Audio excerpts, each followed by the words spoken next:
Hello and welcome to Talking Faith, the weekly devotional where we spend a lot of time just reflecting through faith together. I've got another elder from our church here, Shona, and she's going to be sharing a little bit about her life with us today. I've got a couple of questions for you for us to discuss together. But before we do that, let me urge you to get yourself a cup of tea or a cup of coffee and just find a space to sit down and relax as we continue talking faith together. So, Shona, how did you become a Christian? That's the first question I want to ask today. Well, it's actually a fairly similar story. If you've listened to David from last week, I also didn't have what I call a kapow moment, Johnny. I came from a very, what you would maybe call churchy family. So church was something that we were all very involved in. Never pushed down our throats, never forced into anything, if that's the right word. So it was just something that was always a part of our lives as a family growing up.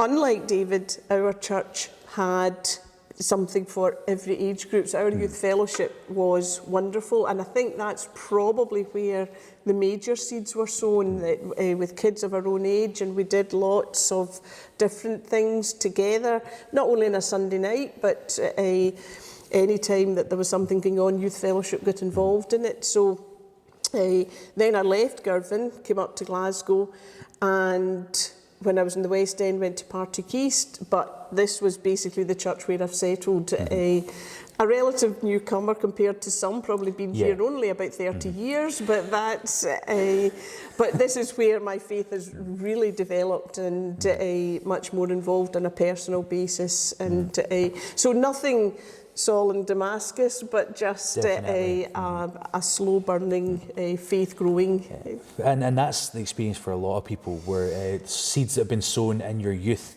have grown to fruition once you found a place to sort of plant, if you will. Totally. So it's good to see that as you've been here, well, you've been in a lot of positions of power, let's just say you've been helping in a lot of different ways over those 30 years. You've been a great active person that serves everyone here in our community. So essentially, as soon as those roots have settled, you've grown and you've developed in your faith, which is exactly what we hope for, or what I hope for in youth ministry.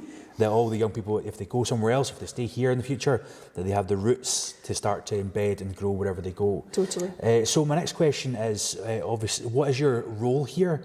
But also on top of that, what's the importance of pastoral care? Because I think I already know a little bit of that. Well, my official title is Pastoral Assistant, which I've done for the last 4 or 5 years. And so that has developed the pastoral side of things, also involved with the pastoral team within the church, with Jean McPherson and a group of ladies and gents who all are involved with the pastoral work of the church. As pastoral assistant, it's more individual based and dealing with folks who maybe need some pastoral help, pastoral guidance, visiting them, phoning them, helping them where possible.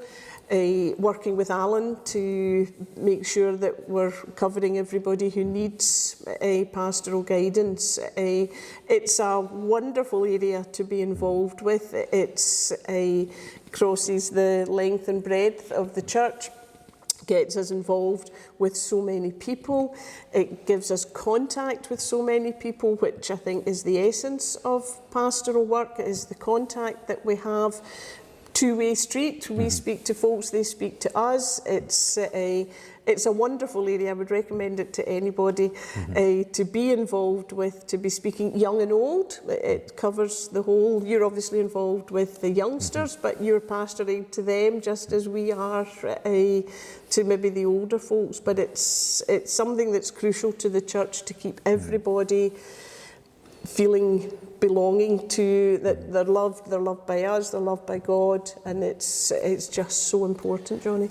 It's amazing the difference that it can make, knowing that there's somebody just on the other end of the phone, or there's somebody that lives just around the corner, that you know in troubling times, or even maybe just times that are a bit worrying, you can turn to them, and actually there's maybe an hour of a phone call where you can have a chin wag, or maybe more than that, to know that they'll be there for you to help you through those difficult times. Totally. Maybe just by prayer, maybe by turning up in person, but that is so crucial. I see in the early church there was a large calling for people within the community to come up and do that very thing, to care for particularly widows in that particular case, where they didn't have anyone to care for them when it came to their life. They maybe were poor, and it was to help them to survive and get by. And that's what really pastoral care is to help us to grow in our faith and to make sure that when we're in difficult times, we can feel more whole and we feel more helped and loved and cared for. Well, if the pandemic has taught us nothing, it's taught us that, Johnny, that having somebody there, that, as you say, during the pandemic, it was mostly phone calls or when we were out our walks, but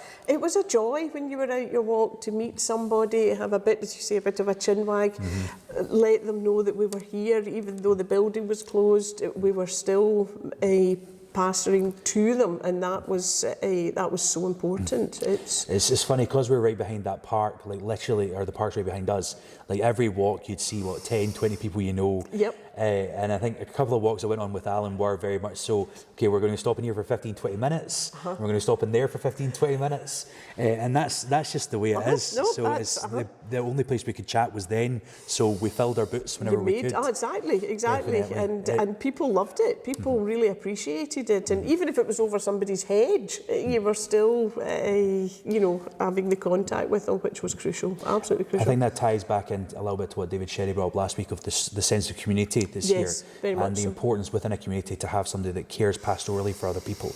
And it's something we should all be called to as Christians, to look for our brothers and sisters, or maybe people that don't have a faith nearby, and say, well, how can I care for them? How can I support them during tough times and even during good times? We need maybe just a little bit of a push in the right direction or not. But thank you very much for spending some time talking with me today. No, pleasure, it's great Johnny. to hear from you, and hopefully that's been a blessing for you. God bless.